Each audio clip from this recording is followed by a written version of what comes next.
আসসালামু আলাইকুম। অনরা কেন আছেন? প্রিয় ভাই বোনেরা, আজকে আমরা এখানে সকলে একত্রিত হয়েছি একটি লক্ষ্যকে সামনে রেখে, অর্থাৎ একটি পরিবর্তনকে সামনে রেখে আমরা সকলে একত্রিত হয়েছি।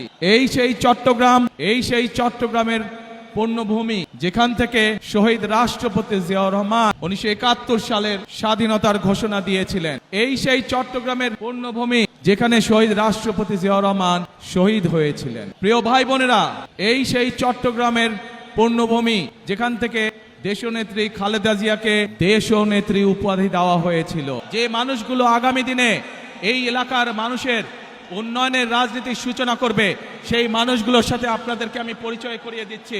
আপনাদের এলাকায় উন্নয়ন হচ্ছে কি হচ্ছে না, আপনারা নির্বাচিত করার পরে এই মানুষগুলোর কাছে কি আপনার অভাব অভিযোগ আপনারা জানাতে পারবেন।